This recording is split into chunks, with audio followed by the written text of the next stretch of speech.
예, 한국경제TV 강준혁입니다. 자, 오늘은 최근에 나와 있고, 그리고 시장에서 굉장히 관심이 많은 분야죠.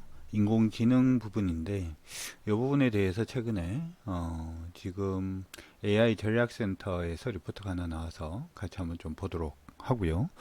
관련해서 우리가 어떤 쪽으로 좀 관심을 가져야 되는지도 한번 고민을 해보도록 하겠습니다. 사실 시장 안에서는 인공지능에 대해서 관심이 굉장히 많습니다만은 개인적으로는 아직은 조금 이르지 않나 이렇게 또 생각이 들고요. 우리나라에는 근본적으로는 이거 관련된 수혜주를 찾기에는 조금 힘들지 않나라는 생각도 한번 해봅니다. 정보통신정책연구원에서 나왔던 리포트인데요. 보면은 인공지능 반도체 성장 부분에 대해서 얘기들이 나오고 있고, 인공지능 반도체는 여러분들 아시다시피 서버라든지 소비자 디바이스, 자동차, 산업의 사물 인터넷 등의 다양한 분야에서 탑재가 되고 인공지능 기술과 융합이 되어서 새로운 시장을 창출할 것으로 예상을 하고 있습니다. 그러니까 향후에 굉장히 좀 큰 폭으로 성장을 할 가능성이 높다라고 하는 부분 때문에 성장 관점에서 투자를 할때 빼놓고 갈 수 있는 부분은 아니다 이렇게 또 생각이 듭니다. 근데 사실 이제 요 인공지능 관련된 반도체 부분은 대부분 우리나라 업체가 아니라 해외 업체들이 그 중요한 위치를 선점을 하고 있습니다. 미국에 주식 투자하시는 분들은 아마 알고 계시리라 생각이 드는데 엔비디아가 굉장히 중요하죠. 예전에 이제 우리 블록체인을 기반으로 한 암호화폐에서도 굉장히 좀 괄목할 만한 성장을 보였는데 이 부분에 이제 지포스 아마 여러분들 다 알고 계시는 분들은 알고 계실 겁니다. 이 그래픽 카드 관련된 회사다 이렇게 생각을 하시면 될 것 같고 세계 GPU는 이제 그 그래픽 카드가 굉장히 중요해지면서 CPU가 있고 GPU가 있죠. 이쪽 시장이 점유율 한 80% 정도 지금 차지를 하고 있는 그러한 회사입니다. 두 번째로 시장을 먹고 있는 회사들 중은 ARM이라고 있는 회사가 있습니다. 이 회사는 1990년대에 90년에 영국에서 설립이 되어서 이거는 이제 팹리스예요. 반도체 설계 업체고요. 삼성, 퀄컴, 애플 등의 세계적인 반도체 기업들도 요 ARM의 설계를 기반으로 반도체를 만들고 있고 IP에 대한 라이센스 비용을 지금 제공을 하고 있습니다. 안드로이드 폰하고 아이폰하고 좀 많이 싸움을 하는 것처럼 보입니다만은 사실 두 가지 그 폰의 형식 역시도 이 AP 자체가 대부분이 ARM의 설계에 기반을 하고 있다 이렇게 보이고 있고 이렇게 얘기가 나오고 있죠. 엔비디아가 그래픽카드를 넘어서 자율주행 자동차, 인공신경망, 딥러닝에 특화된 SoC, 시스템 온 칩 개발에 주력을 하고 있고 ARM의 인수를 통해서 모바일에서 인공지능 반도체 그러니까 지금 거의 엔비디아가 거의 먹고 있다 이렇게도 봐줄 수도 있을 것 같아요. 그래서 이 부분을 이제 놓치지 않기 위해 가지고 우리나라에서도 이제 AI 반도체 선도 국가로 지금이라도 준비를 해서 좀 해야 되겠다 이렇게 지금 얘기를 하고 있죠. 근데 사실 조금 쉽지는 않을 것 같습니다. 쉽지는 않을 것 같고요. 지금 보시면은 계속해 성장은 해주고 있어요. 성장은 하고 있고, 이 부분에서 이제 중점적으로 서 있는 회사가 지금 삼성전자가 중심에 지금 서 있는 것 같습니다. 근데 저는 개인적으로 이 인공지능 관련된 회사 쪽으로 투자를 우리가 생각을 하기보다 다른 쪽에 먼저 좀 관심을 둬야 되지 않나 이렇게 생각이 드는데, 화면을 조금 크게 놓고 보도록 하면 인공지능을 만들기 위해서 이제 두 가지 부분이 필요합니다. AI 반도체, 인공지능 반도체죠. AI 작업을 수행하는 반도체 칩, CPU라든지 GPU 둘 다 시스템 반도체입니다. 우리나라 삼성전자가 지금 시스템 반도체 부분에 굉장히 뭔가 포커스를 많이 두고 있는 이유도 이쪽이 시스템 반도체 시장이 이제 향후에 굉장히 커질 가능성이 높기 때문이다 이렇게 봐줄 수가 있고요.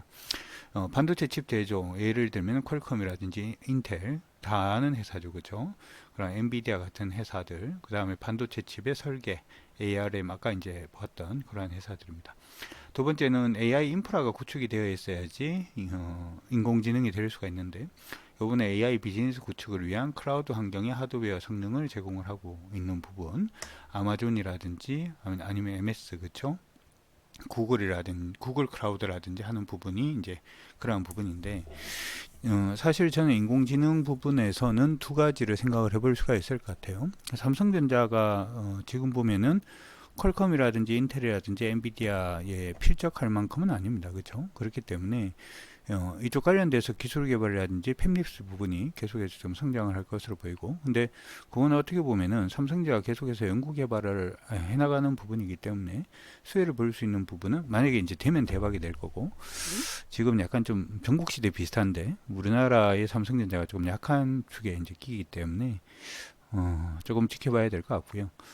두 번째로는 이런 시스템 반도체가 많이 만들어지기 위해서는 파운드리 회사가 많아져야 되는데, 사실 파운드리 회사도 그다지 많지가 않아요.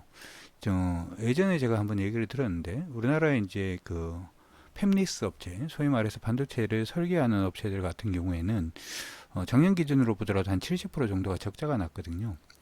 문제는 이들 기업들이 반도체를 설계를 하고 난 다음에 생산을 하기 위해서는 파운드리 업체가 필요한데, 삼성전자든 SK 하이닉스 같은 경우에는 자사의 이제 그 칩이라든지 시스템 반도체를 생산할 정도의 수준 이상을 가지고 있지는 않다, 뭐 이런 얘기를 한번 들었는 것 같아요.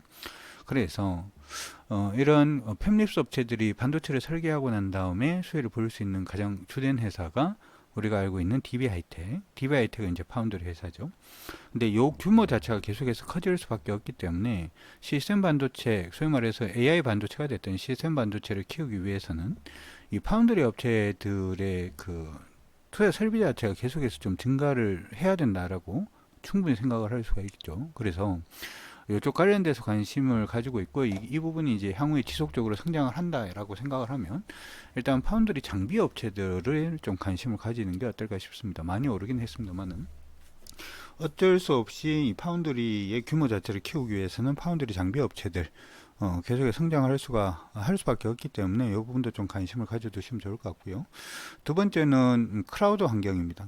소위 말해서 이 클라우드 부분을 제공할 수 있는 부분도 AI 시대로 가면서 굉장히 좀 커질 가능성이 높다, 이렇게 생각을 하고 있기 때문에 이 클라우드 관련된 부분, 원격 의료가 되었던 아니면은 일반 우리가 네이버라든지 아니면 OTT 서비스라든지 하는 부분을 키우기 위해서도 클라우드 관련된 회사들은 계속해서 성장을 할 수밖에 없어요. 나중에 이제 AI 시스템의 마지막 하단 부분이라고 볼 수 있는 스마트 팩토리라든지 하는 부분이 되기 위해서도 클라우드 부분은 커지면 커졌지 작아질 이유가 없는 거죠.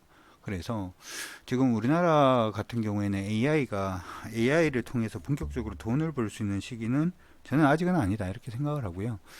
단지 이제 이 AI 시대를 맞이하기 위해서 먼저 선행되어야 되는 클라우드 관련된 서비스 업체들, 두 번째로는 이쪽 시스템 자체를 만들어내기 위해서 파운드리 관련된 시스템 반도체 장비 업체들, 이런 쪽으로 여러분들은 먼저 좀 관심을 가져두시고, AI 관련된 종목군들은 일단 기술적으로 매매하는 정도 수준으로만 대응을 하시면 어떨까 싶습니다.